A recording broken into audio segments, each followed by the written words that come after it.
고진감래 할머니의 사연 라디오. 83세가 된 이 할미가 60다 된 아들 걱정에 밤잠을 설치게 될 줄 누가 알았겠나. 우리 준모가 이상해진 건 정확히 석 달하고 열흘 전부터였다. 9월 15일, 그날을 잊을 수가 없다. 25년 동안 성실하게 다니던 회사에서 우리 준모가 명예퇴직이라는 이름으로 쫓겨난 날이었다. 그날 저녁 준모는 평소보다 2시간 늦게 집에 왔다. 얼굴이 흑빛이 되어서 현관문을 열고 들어서는 모습을 보는 순간 가슴이 철렁 내려앉았다. 준모야, 얼굴이 왜 그래? 무슨 일 있어? 엄마, 회사에서 잘렸어요. 그 한마디로 모든 걸 알 수 있었다. 그때 며느리 연희가 부엌에서 뛰어나왔다. 여보, 무슨 소리야? 정말이에요? 응. 오늘로 끝났어. 준모는 그날 저녁 밥도 제대로 먹지 못했다. 숟가락을 들었다 놨다 하기만 반복했다. 평소 2공기는 거뜬히 먹던 놈이 반 공기도 채 못 먹고 방으로 들어가 버렸다. 그때까지만 해도 일시적인 충격이라고 생각했다. 25년 직장을 하루아침에 잃었으니 당연히 힘들 수밖에. 며칠 지나면 괜찮아질 거라고 생각했다. 하지만 일주일이 지나고 한 달이 지나도 준모는 예전으로 돌아오지 않았다. 아니, 오히려 더 이상해졌다. 첫 번째로 이상한 건 잠자는 패턴이었다. 예전에는 밤 11시면 잠자리에 들어서 아침 6시에 일어나던 규칙적인 생활을 했는데 실직 후에는 완전히 뒤바뀌었다.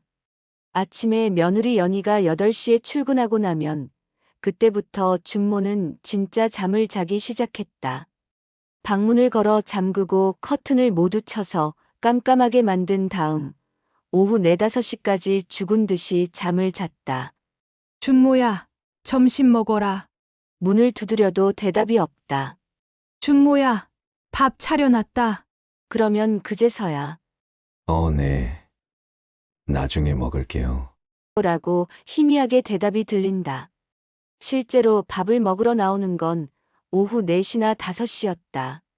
그것도 머리가 헝클어진 채로 눈도 제대로 뜨지 못한 상태로 나와서 찬밥을 대충 먹고는 다시 방으로 들어갔다.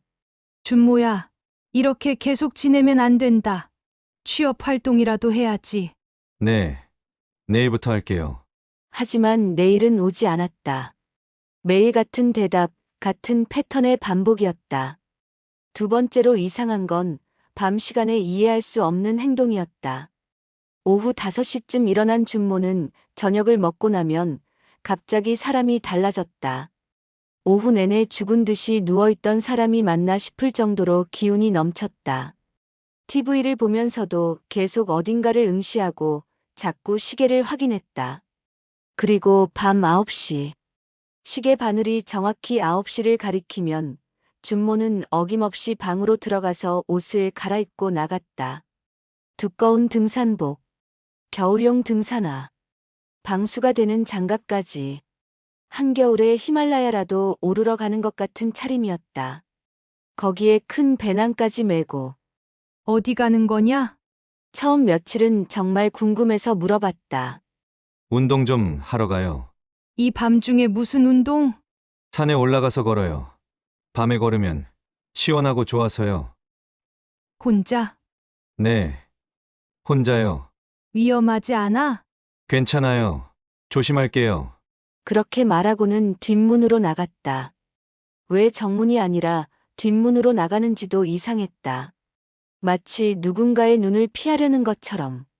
처음 일주일 동안은 1~2시간 만에 돌아올 거라고 생각했다.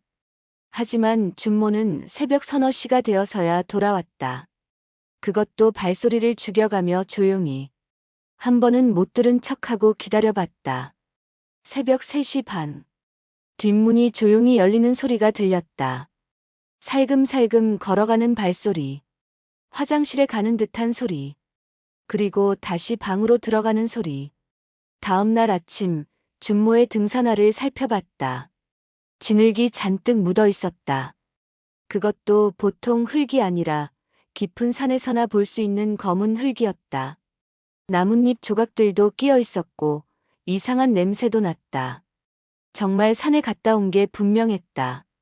하지만 왜? 무엇 때문에? 매일 밤 몇 시간씩이나? 더 이상한 건 며느리 연희의 반응이었다. 처음 일주일 동안은 연희도 걱정하는 기색이 역력했다. 어머님, 아범이 너무 이상해요. 매일 밤 어디 가는지. 나도 걱정된다. 물어봐도 대답도 시원찮고. 오늘 밤에는 제가 한번 따라가 볼까요? 그런데 어느 순간부터 연희의 태도가 바뀌었다. 갑자기 준모의 야간 외출을 당연한 일이냥 받아들이기 시작한 것이다. 어머님, 준모 씨가 운동한다고 나가는 거예요. 매일 밤 몇 시간씩? 요새 스트레스도 많은데 운동으로 푸는 거죠. 연희의 대답이 어딘가 어색했다. 눈을 제대로 마주치지도 않고 말끝을 흐리는 게 뭔가 숨기는 것 같았다. 그래도 밤중에 너무 늦게 다니는 게 걱정스럽다. 괜찮아요. 조심할 거예요. 혹시 무슨 일에 휘말린 건 아니냐? 무슨 일이요? 그런 거 아니에요. 너무 급하게 부인하는 바람에 오히려 더 의심스러웠다. 한 번은 연희가 출근하기 전에 넌지시 물어봤다. 연희야, 혹시 준모가 너한테 무슨 얘기한 거 없냐? 무슨 얘기요? 밤에 어디 가는지, 뭐 하러 가는지. 연희가 잠깐 머뭇거렸다. 그리고는 애매하게 웃으며 말했다. 그냥 답답해서 운동하는 거라고 했어요. 운동을 밤부터 새벽까지? 그것도 몇 시간이야. 잠이 안 와서 그런데요. 하지만 연희의 표정은 어색하기 짝이 없었다. 뭔가 알고 있으면서도 말하지 않으려는 기색이 역력했다. 며칠 후에는 더 이상한 일이 있었다. 연희가 퇴근 후 큰 봉지를 들고 들어왔는데 그 안에 뭔가 도구 같은 것들이 들어 있었다. 뭐 샀냐? 아, 그냥 필요한 거요. 얼른 방으로 가져가 버렸다. 하지만 잠깐 본 것만으로도 이상했다. 작은 괭이 같은 것과 손전등, 그리고 뭔가 포장지 같은 것들. 그날 밤 준모가 나갈 때 그 봉지를 챙겨가는 걸 봤다. 뭔가 계획적이구나.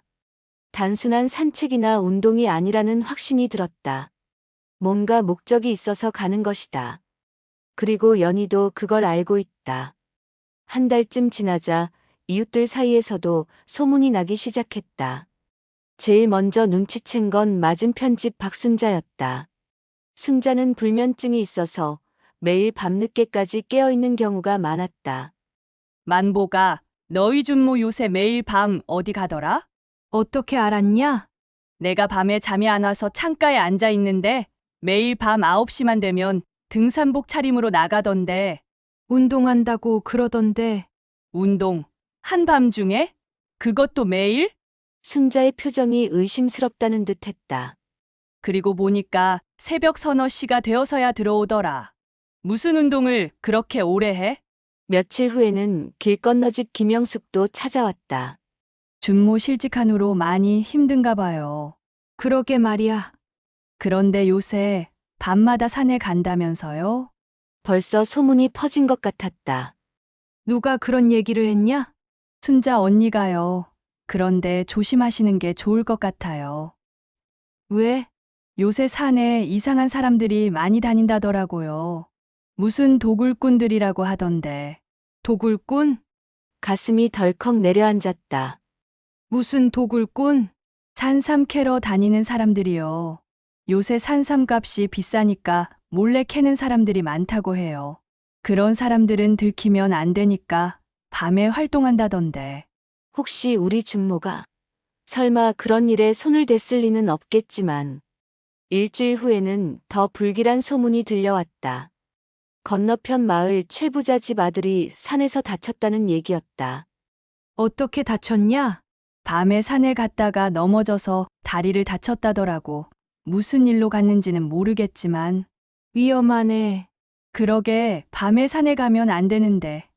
게다가 요새는 산에 이상한 사람들도 많고 멧돼지 같은 짐승들도 많잖아. 점점 불안해졌다. 혹시 우리 준모도 위험한 일에 휘말린 건 아닐까? 그날 저녁 연희와 진지한 대화를 나눠봤다. 연희야, 솔직히 말해봐. 준모가 정말 뭐 하러 가는 거냐? 정말 모르겠어요, 어머님. 모르긴 뭘 몰라. 분명히 뭔가 알고 있을 텐데. 연희가 한참 망설이더니 말했다. 그냥 스트레스 풀러 가는 것 같아요. 스트레스? 회사 일로 충격이 컸잖아요. 그래서 혼자 있고 싶어 하는 것 같아요. 하지만 여전히 뭔가 숨기고 있다는 느낌을 지울 수 없었다. 2달째 달에 접어들면서 상황은 더욱 심각해졌다. 준모의 행동이 점점 더 이상해졌다. 우선 배낭이 더 커졌다. 처음에는 작은 등산용 배낭이었는데 어느 순간부터 큰 배낭을 메고 나갔다. 그 안에 뭘 넣고 다니는지 궁금했지만 물어보기 어려웠다. 그리고 준비 시간이 길어졌다. 예전에는 5분 만에 준비하고 나갔는데 이제는 1시간 가까이 방에서 뭔가를 준비했다. 무슨 소리인지 모르겠지만 바스락거리는 소리, 뭔가를 포장하는 듯한 소리가 들렸다. 신발도 바뀌었다. 등산화가 더 두꺼워졌고 장갑도 더 두꺼운 걸로 바뀌었다. 마치 깊은 산속으로 들어갈 준비를 하는 것 같았다. 가장 걱정스러운 건 준모의 몸 상태였다. 매일 밤 몇 시간씩 산에 다니니까 낮에는 완전히 지쳐 있었다. 얼굴이 야위어갔고 식욕도 떨어졌다. 준모야, 너무 무리하지 마라. 괜찮아요. 엄마, 얼굴이 완전히 야위었어. 운동하니까 살이 빠지는 거예요. 하지만 건강하게 살이 빠지는 게 아니라 초췌하게 야위어가는 모습이었다. 연희에게도 다시 물어봤다. 연희야, 정말 모르겠냐? 준모가 뭘 하러 다니는지. 어머님, 저도 정말 모르겠어요. 그럼 한번 따라가 봐라. 그게 연희가 망설였다. 뭔가 말하고 싶어 하는 듯 했지만 결국 입을 다물었다. 그날 밤 나는 결심했다. 직접 확인해 보기로. 하지만 83세 할미가 밤중에 산길을 따라간다는 게 쉬운 일이 아니었다. 한두 번 시도해 봤지만 준모가 어느 방향으로 가는지 파악하기도 전에 놓쳐버렸다. 준모는 사람들이 많이 다니는 일반 등산로가 아닌 다른 길로 갔다. 뒷산으로 이어지는 작은 길들이 여러 갈래 있는데 어느 쪽으로 가는지 알 수가 없었다. 3달째 접어들면서 이웃들의 걱정과 수군거림이 더욱 심해졌다.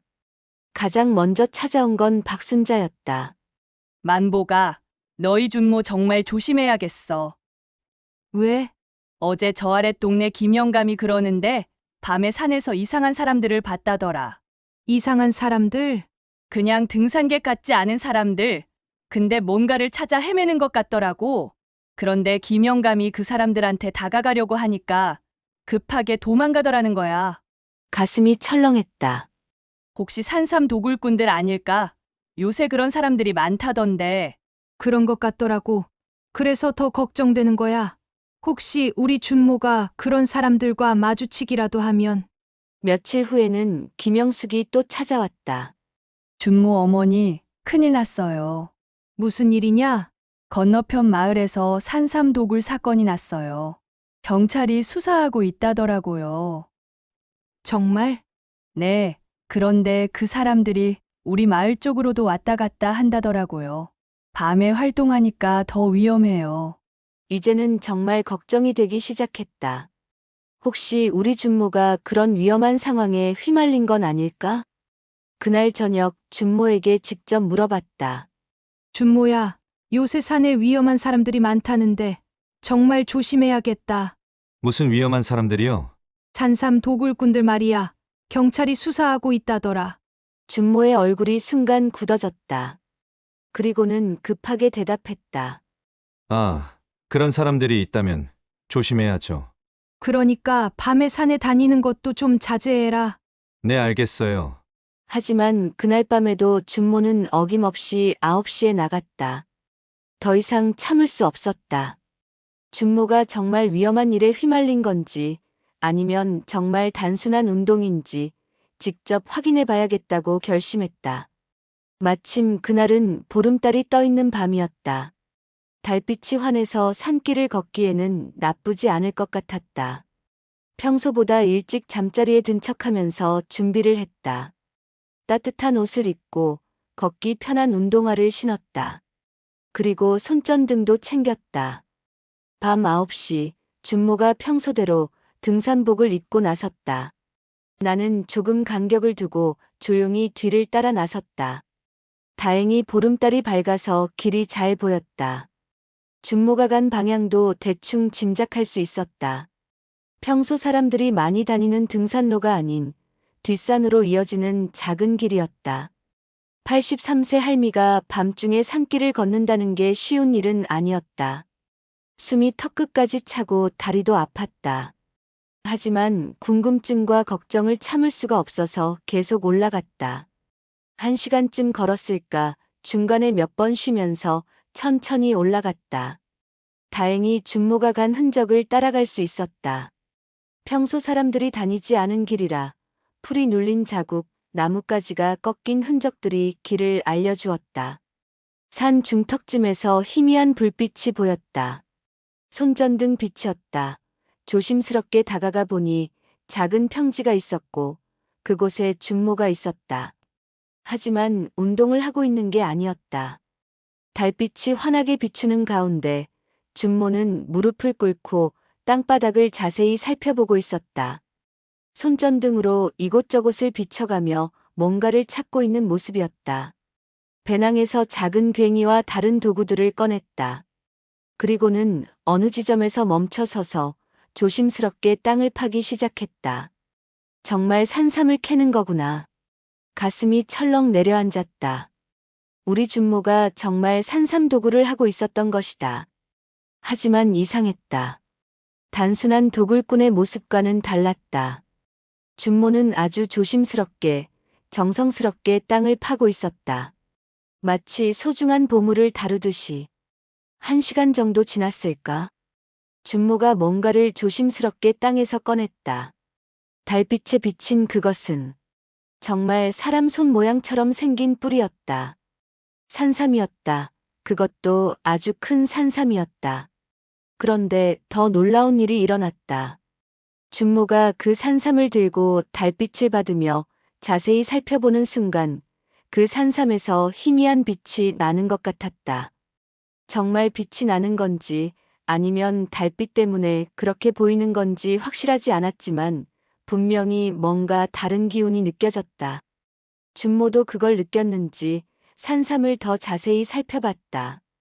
그리고는 정성스럽고 조심스럽게 어떤 것에 싸서 배낭에 넣었다. 나도 모르게 어머 하고 소리가 나왔다.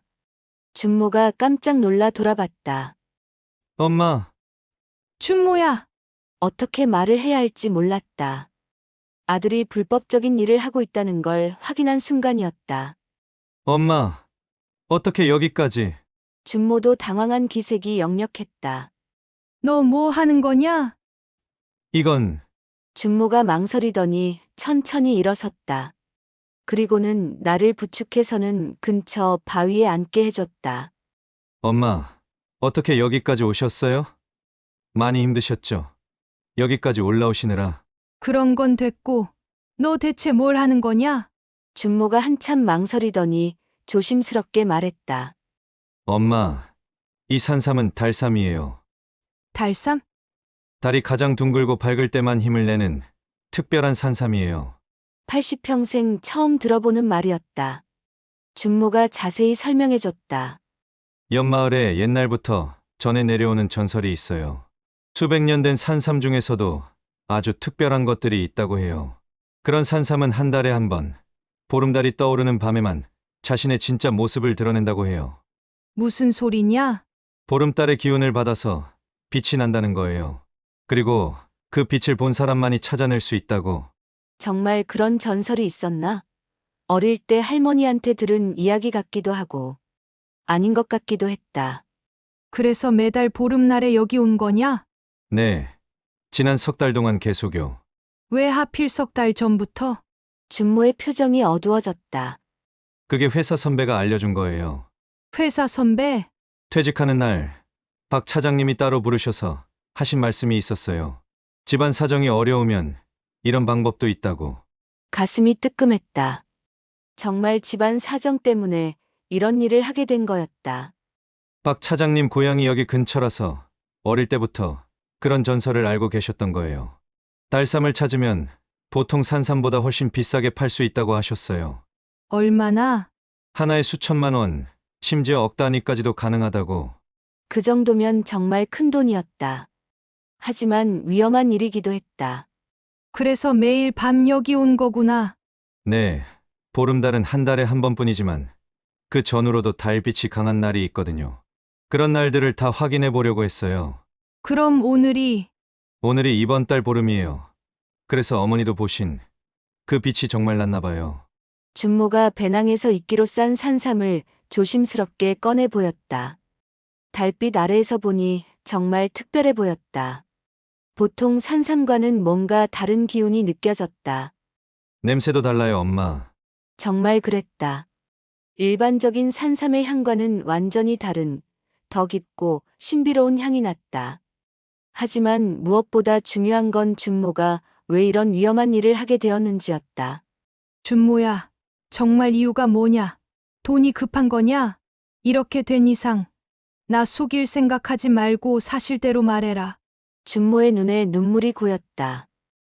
엄마, 사실 엄마 병원비를 마련하려고 했어요. 가슴이 뜨끔했다. 무슨 병원비? 엄마 심장약 값이 보험 적용 안 되는 것까지 한 달에 120만 원이에요. 그리고 정기검진비, 추가 검사비까지 하면 한 달에 200만 원은 넘어요. 정확히 알고 있었구나. 나는 준모에게 부담을 주지 않으려고 약값이 얼마인지 정확히 말하지 않았는데 그뿐만 아니라 앞으로 더 큰 수술이 필요할 수도 있다고 하셨잖아요. 판막 교체 수술 말이에요. 맞다. 의사가 그런 말을 했었다. 나이가 더 들기 전에 수술을 받는 것을 고려해 보라고. 그 수술비가 얼마인지 아세요? 2천만 원이에요. 그것도 최소한이고 합병증이 생기거나 하면 더 들 수도 있어요. 너 그런 걸 어떻게 다 알았냐? 병원에 가서 직접 물어봤어요. 엄마는 모르시겠지만 제가 몇 번 같이 갔었잖아요. 나도 모르게 눈물이 났다. 아들이 내 병원비 때문에 이렇게 고생하고 있었다니. 그리고 집 대출금도 아직 3천만 원이 남아 있어요. 제가 실직하고 나서는 이자도 제대로 못 내고 있는 상황이에요. 그건 내가 몰랐네. 엄마한테 걱정 끼치고 싶지 않아서 말씀드리지 않았어요. 하지만 이대로 가면 집 대출이자를 못 내면 더 힘들어질 수도 있어요. 상황이 그렇게 심각했다니 나는 아무것도 모르고 있었다. 연희 월급만으로는 버틸 수가 없어요. 연희도 그걸 알고 있어서 제가 이런 일을 하는 것에 대해 반대하지 못하는 거예요. 그래서 연희가 그렇게 어색하게 행동했구나. 박 차장님이 말씀하시기를 달삼 하나만 찾으면 모든 문제가 해결될 거라고 하셨어요. 엄마 수술비, 집 대출금, 당분간 생활비까지 다. 하지만 이런 일은 위험하잖아. 불법이기도 하고 들키면 큰일 날 수도 있어. 그래서 조심하고 있어요. 사람들이 안 다니는 곳으로만 와서 밤늦게만 찾아다니고. 그래도 엄마, 다른 방법이 없어요. 제 나이에 새로 취업하기도 어렵고 설령 취업한다 해도 예전 같은 월급을 받기는 힘들어요. 준모의 말이 현실적이었다. 53세 새로 취업한다는 게 얼마나 어려운 일인지. 그리고 엄마는 시간이 많지 않아요. 의사가 빨리 수술 받는 게 좋다고 했잖아요. 맞는 말이었다. 나이가 들수록 수술 성공률이 떨어진다고 했었다. 그날 밤 집에 돌아와서도 잠이 오지 않았다. 준모의 사정은 이해가 되지만 그렇다고 해서 이런 위험한 일을 계속할 수는 없었다.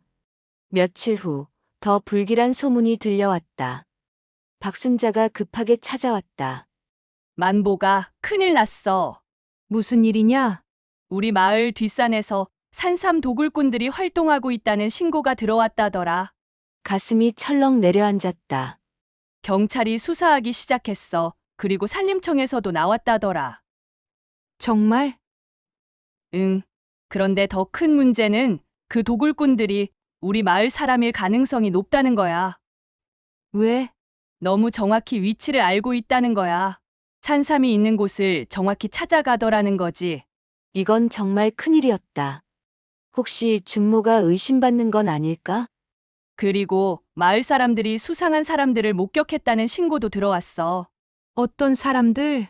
밤에 등산복 입고 큰 배낭 메고 다니는 사람. 그것도 매일 밤 같은 시간에. 완전히 준모를 지목하는 것 같았다. 그날 저녁 준모에게 급하게 말했다. 준모야, 이제 그만해야겠다. 왜요? 경찰이 수사하기 시작했어. 그리고 마을 사람들도 의심하기 시작했고. 준모의 얼굴이 하얗게 질렸다. 정말요? 응. 더 이상 하면 정말 큰일 날 수 있어. 하지만 아직 달삼을 더 찾을 수 있을 것 같은데. 안 돼. 절대 안 된다. 하지만 이미 늦었다. 준모가 활동한다는 소문이 퍼진 상태였고 경찰 수사도 시작되었다. 그로부터 사흘 후 정말 끔찍한 일이 일어났다. 그날 밤에도 준모는 나갔다. 내가 아무리 말려도 듣지 않았다. 엄마, 이번이 마지막이에요. 정말 마지막으로 한 번만 더. 안 된다고 했잖아. 달삼이 더 있을 것 같아요. 그날 봤던 곳 근처에. 위험하다니까. 조심할게요. 정말 조심할게요. 엄마 너무 걱정하지 마세요. 그렇게 말하고는 평소보다 더 늦은 10시에 나갔다. 그리고는 준모는 밤이 새도록 돌아오지 않았다. 다음 날 아침이 되어도 돌아오지 않자 정말 걱정이 되기 시작했다. 평소에는 늦어도 새벽 4시 전에는 돌아왔는데 연희도 출근을 못하고 집에서 기다렸다. 어머님, 주영 아빠한테 연락해봤는데 전화가 안 돼요. 깊은 산에서는 전화가 안 되겠지. 그럼 어떻게 해요? 오전 10시가 되었는데도 돌아오지 않자 결국 경찰에 신고했다. 실종 신고를 하려고요. 언제부터 연락이 안 되시나요? 어제 밤 10시에 나간 후로요. 어디로 가셨는지 아세요? 산에 운동하러 간다고 했는데 실은 산삼을 캐러 갔다고 말할 수는 없었다. 경찰과 소방서, 그리고 마을 사람들이 총출동해서 산을 뒤지기 시작했다. 장준모 씨, 장준모 씨. 산 곳곳에서 준모를 부르는 소리가 울려 퍼졌다. 나는 집에서 기다리며 애가 탔다. 혹시 무슨 일이라도 당한 건 아닐까? 다른 도굴꾼들과 마주쳐서 다툼이라도 생긴 건 아닐까? 오후 2시쯤 드디어 연락이 왔다. 발견했습니다.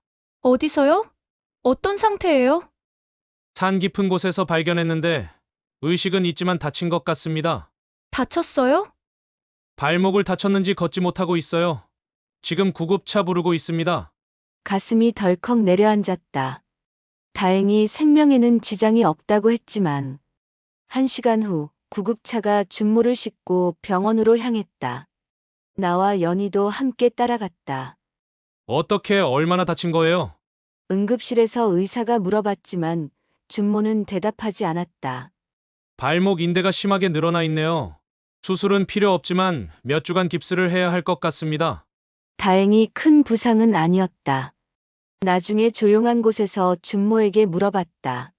정말 어떻게 다친 거냐? 준모가 한참 망설이더니 말했다. 다른 사람들이 있었어요. 다른 사람들? 저보다 먼저 와서 달삼을 찾고 있던 사람들이요. 역시 그랬구나. 소문이 퍼져서 다른 사람들도 왔던 것이다. 그 사람들과 마주쳤어? 네. 제가 달삼을 캐고 있는데 갑자기 나타나서 그래서 놀라서 도망가다가 절벽에서 넘어졌어요. 절벽에서 깊지는 않았는데 착지할 때 발목을 삐었어요. 그래서 일어날 수가 없어서. 새벽 내내 산속에서 혼자 있었다니. 얼마나 무서웠을까. 달삼은 그 사람들이 다 가져갔어요. 결국 아무것도 얻지 못했다. 그리고 다치기까지 했다. 준모가 산에서 다쳤다는 소문이 마을에 퍼지자 여러 이야기들이 나오기 시작했다. 역시 밤에 산에 가면 안 되는 거야. 무슨 일로 갔는지는 모르겠지만 혹시 산삼 캐러 간 거 아니야? 그런 일에 손 떼면 안 되는데 그거 다 불법이잖아. 뒤에서 수군거리는 소리가 들렸다. 얼굴이 화끈거렸다. 하지만 더 심각한 문제가 있었다. 경찰 수사였다. 며칠 후 경찰이 집으로 찾아왔다. 장준모 씨 계신가요? 네. 전데요. 살림의 손민 무허가 채취 혐의로 조사를 받으셔야 할 것 같습니다. 결국 들켰다. 준모가 산삼을 캐는 모습을 누군가 목격했던 것 같았다. 지금 다리를 다쳐서 거동이 불편한데 그럼 회복되면 서에 나와주세요. 준모의 얼굴이 하얗게 질렸다. 이제 정말 큰일이었다. 며칠 후 준모가 경찰서에 갔다 왔다. 다행히 구속되지는 않았지만 벌금을 내야 할 수도 있다고 했다. 얼마나? 300만 원에서 500만 원 정도요. 그 돈이면 몇 달치 생활비였다. 산삼을 캐서 병원비를 마련하려다가 오히려 더 큰 돈이 나가게 생겼다. 엄마, 죄송해요. 됐다. 더 큰일 안 당하고 이만하기 천만 다행이다. 하지만 마음은 복잡했다. 아들의 효심은 고맙지만 이런 식으로는 안 되었다. 그날 밤 준모가 조심스럽게 말했다. 엄마, 사실 하나 더 말씀드릴 게 있어요. 뭔데? 그날 밤에 정말 달삼을 찾았어요. 그 사람들이 가져갔다고 하지 않았냐? 하나는 가져갔지만 제가 먼저 캔 것이 있어요. 어디에? 준모가 뒷베란다로 가더니 뭔가를 가져왔다. 천으로 조심스럽게 쌓인 것이었다. 열어보니 정말 특별해 보이는 산삼이 있었다. 보통 산삼과는 확실히 달라 보였다. 이게 달삼이에요. 향부터 달랐다. 일반적인 인삼향과는 완전히 다른 더 깊고 신비로운 향이 났다. 정말 달빛을 받으니까 빛이 났어요. 엄마, 엄청 신비한 빛이. 그래? 신기했어요. 처음에는 믿지 않았는데 정말 그런 일이 있더라고요. 그럴 수도 있겠다 싶었다. 세상에는 아직 과학으로 설명할 수 없는 일들이 많으니까. 그럼 이걸 팔면? 아니에요. 팔지 않을 거예요. 왜? 이런 식으로 번 돈으로 엄마를 치료받게 할 수는 없어요. 내 자식이지만 참 착한 놈이다. 효심은 고맙지만 방법이 잘못되었다는 걸 깨달았구나. 그럼 어떻게 할 거냐? 다른 방법을 찾아볼게요. 정당한 방법으로. 그런데 달쌈을 집에 둔 후로 신기한 일이 일어나기 시작했다. 우선 내 몸 상태가 눈에 띄게 좋아졌다. 평소 자주 아프던 심장이 덜 아팠고 숨도 덜 찼다. 계단을 오를 때도 예전보다 훨씬 수월했다. 어머니, 요새 많이 좋아 보이세요. 연희도 그렇게 말했다. 그러게. 나도 그런 것 같다. 달삼 효과인 것 같아요. 준모가 말했다. 설마? 정말 그런 것 같아요. 달삼을 집에 들여놓은 후로 엄마 표정이 많이 밝아졌어요. 실제로 그런 느낌이 들었다. 우연의 일치일 수도 있지만 뭔가 몸이 가벼워진 느낌이었다. 병원에 갔을 때도 의사가 놀랐다. 어르신, 요새 컨디션이 많이 좋아 보이시네요. 그래요? 심장 상태가 이전보다 안정적이에요. 무엇 특별한 걸 하셨나요? 특별한 건 달쌈뿐이었다. 정말 달쌈의 효과일까? 준모는 달쌈 사건 이후 정말로 달라졌다. 낮에는 취업 활동을 열심히 하기 시작했고, 밤에는 일찍 잠자리에 들었다. 한 달 후 작은 회사지만 새 직장을 구했다. 월급이 예전보다는 적지만 그래도 안정적으로 다닐 수 있을 것 같아요. 그래? 정말 다행이다. 엄마 병원비도 걱정 마세요. 조금씩이라도 마련할게요. 고맙다. 준모야. 정말 고마워. 그리고 무엇보다 가족 관계가 더 좋아졌다. 준모와 연희가 더 자주 대화하게 되었고, 나와도 더 많은 이야기를 나누게 되었다. 어머님, 그 달쌈 정말 신기해요. 연희가 말했다. 어떻게? 집안 분위기가 완전히 바뀌었어요. 다들 밝아지고, 건강해지고, 그런가? 네. 주영 아빠도 예전보다 훨씬 긍정적이 되었어요. 정말 그런 것 같았다. 달쌈을 집에 둔 후로 모든 게 좋은 방향으로 바뀌고 있었다. 달쌈 이야기는 마을에서 전설이 되었다. 장시내에서 정말 달쌈을 찾았다더라. 정말이야? 응. 그런데 팔지 않고 집에 두고 있다는 거야. 왜 안 팔아? 돈보다 더 소중한 게 있다는 거지. 어떤 사람들은 정말 있는 일이라고 믿었고, 어떤 사람들은 그냥 이야기라고 했다. 하지만 이상한 건 우리 집 주변에 사는 사람들도 건강이 좋아졌다는 거였다. 박순자도 요새 무릎이 덜 아프다고 했고, 김영숙도 요새 잠을 잘 잔다고 했다. 혹시 달삼 기운이 퍼지는 거 아닐까? 준모가 농담 반, 진담 반으로 말했다. 그럴 수도 있겠네. 실제로 그런 일이 있을지는 모르겠지만 나쁠 건 없었다. 여름이 끝날 무렵 모든 일이 정리되었다. 준모는 새 직장에 잘 적응했고 경찰 수사도 벌금으로 마무리되었다. 그리고 무엇보다 우리 가족이 더 우애가 좋아졌다. 엄마, 그때 제가 급하고 막막한 마음에 정말 무모한 일을 했네요. 하지만 너의 마음은 충분히 이해해. 25년 동안 잘 다니던 회사에서 하루아침에 잘리고 얼마나 막막했을 거야. 앞으로는 절대 그런 일 안 할게요. 그래야지. 그리고 달쌈은 여전히 우리 집에 있다. 팔지 않고 그냥 소중히 보관하고 있다. 가끔 보름달이 뜨는 밤이면 달쌈을 꺼내서 달빛에 비춰본다. 정말 희미하게 빛이 나는 것 같기도 하고 착각인 것 같기도 하다. 하지만 중요한 건 빛이 나느냐 안 나느냐가 아니라 그 속에 담긴 아들의 마음이다. 내 병원비를 마련하려고 위험을 무릅쓰고 매일 밤 산에 올라갔던 그 마음. 그게 진짜 보물이다. 나는 이 모든 사실이 믿어지지 않았다. 우리 준모가 내 아들이 이렇게 효자였다니. 하늘에서도 감복하여 우리 준모에게 산삼을 내려준 것이 아닐까? 엄마, 수술은 언제 받으실 거예요? 조금 더 지켜보자. 요새 많이 좋아진 것 같으니까. 실제로 그랬다. 달쌈의 효과인지 아들의 효심이 하늘에 닿아서인지는 모르겠지만 몸 상태가 많이 좋아졌다. 그럼 당분간은 약으로만? 응. 그리고 준모야. 네. 고맙다. 내가 그렇게 생각해줘서 정말 고마워. 엄마, 하지만 다음부터는 이런 위험한 일 말고 다른 방법을 찾자. 네. 알겠어요. 그로부터 1년이 지났다. 준모는 새 직장에서 인정받아 승진도 했고 월급도 올랐다. 덕분에 집안 경제 사정이 많이 나아졌다. 내 건강도 계속 좋은 상태를 유지하고 있다. 의사도 놀랄 정도로 안정적이다. 수술은 아직 받지 않았지만 당장 급하지는 않다고 했다. 달쌈은 여전히 우리 집에 있다. 특별한 보관함에 넣어서 소중히 간직하고 있다. 가끔 이웃들이 와서 구경하기도 한다. 정말 신기하네. 이게 그 유명한 달쌈이야? 그러게 정말 다르게 생겼네. 향도 특별하고. 하지만 아무도 팔라고 하지는 않는다. 돈으로 살 수 없는 가치가 있다는 걸 모두 이해하고 있다.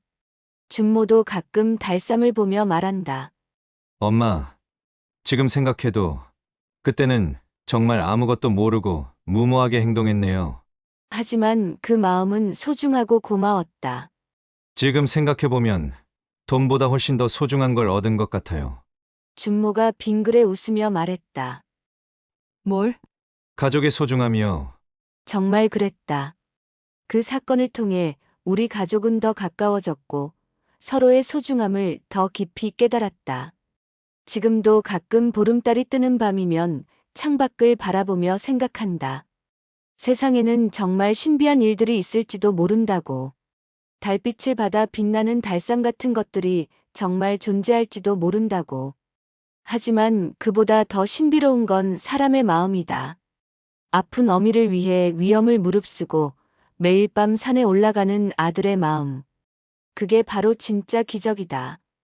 여름이 끝날 무렵 알게 된 그 비밀이 우리 가족을 더욱 단단하게 만들어 주었다. 그리고 달쌈은 지금도 우리 집에서 빛나고 있다. 달빛을 받아서가 아니라 그 속에 담긴 사랑의 마음으로. 83세 장만복 할머니가 겪은 가장 놀라운 여름 이야기. 그 이야기는 마을에서 대대손손 전해질 것이다. 진짜 보물은 돈이 아니라 가족의 사랑이라는 걸 달쌈이 가르쳐준 소중한 교훈과 함께 구독과 좋아요는 고진감래 할머니의 힘이 됩니다. 다음 사연도 함께 해주세요. 여러분의 인생은 단맛이길 바랍니다.